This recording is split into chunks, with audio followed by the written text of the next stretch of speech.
How a person takes care of themselves is indicative of what's going on inside them, regardless of what their mouth is saying. So many people, they like to preach and pontificate and profess that it's this and it's that. But all you have to do is look at the person and see how they take care of themselves. And that's exactly what's going on inside them. Because that action it's an indelible truth. I've seen it a lot. Absolutely. How you treat yourself is exactly how you feel about yourself. And that's exactly what's going on inside yourself, whether you realize it or not.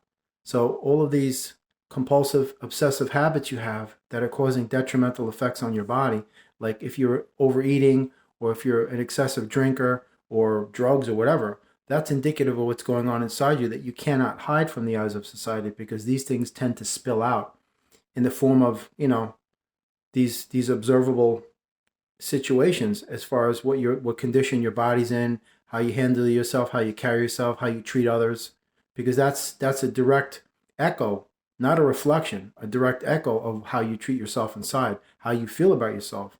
So you could be telling people, I love you, I love you, I love you, but something totally different is going on inside here. And that's the inherent dilemma with a lot of human beings. They love playing pretend games with themselves in the hopes that they can lie to other people and fool them because they're wearing a metaphorical mask, and they're dancing around that social facade and that carousel and that masquerade that they perpetuate, but they can't fool source. Why don't you just come correct and be real with yourself? If you got issues, you have to address them. You have to take those repressed emotional energies that you buried down years ago. You've got to bring them to the surface. You have to address them. You have to heal them. And you have to release them, because they're only serving to hold you down. Forget about manifesting objects and this and that. I'm just talking about self-healing.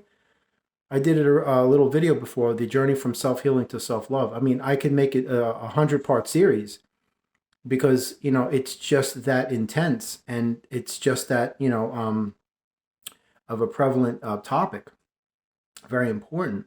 But the state of affairs is such that the way you treat yourself inside is exactly what is going to be echoed outside, whether you realize it or not. Even if you're physically in shape, and you're professing to other people that you're this type of a person, there's no way that you're going to lie to the universe, and you are the universe. So at some point, something's got to give. You can only play pretend games so long with yourself, because you can never lie to God, and you're not even going to try to believe yourself to be a good liar, that you can deceive the universe. Then you're playing a fool's game. It's all about being honest with yourself. Why is it that I feel the way I feel, and just working on either modifying these things or replacing them. If it can't be repaired, it has to be replaced. That goes with anything in your life. But it all starts with you. Self-love, self-respect, self-worth, self-value, self-realization, self, journeying, really, man. You have to look introspective, retrospect. You have to have insight inside yourself, foresight, hindsight, all of it. It all works in tandem. Absolutely. Absolutely. Because where you are right now is all you have. You don't have tomorrow. You don't have yesterday. They don't exist. All you have is this. So where are you right now if you're not being honest with yourself, and you're not loving yourself, and you're being a phony with others? Because that means you're being a phony with yourself on some level. This stuff, you really have to analyze it, because this is the stuff that you ignore. But later on down the road, folks, it's gonna catch up to you and bite you right in the rump. Trust me. Been down there, been. It's just not a pleasant place. You can only laugh things off for so long before you have to heal from it, because you're not addressing it. You are tending to the side effects of it by putting a bandage on a shark bite, but you're not directly addressing the root cause, the direct reason why these things are happening. You have to get to the root cause of why things are the way they are in your life, and take that root and pull them right out, because they're killing you from the inside out. So just analyze what you're going through in your life. And you have to address these things. You can't, I'll do it tomorrow, I'll do it tomorrow. You can't put it off, because these things they're repressed, but they're going to come up and boom. And they will surface at a very inopportune moment in your life when you least expect it. Trust me. You could think that it woke up great day and everything, and somebody says something to you and you just explode on them.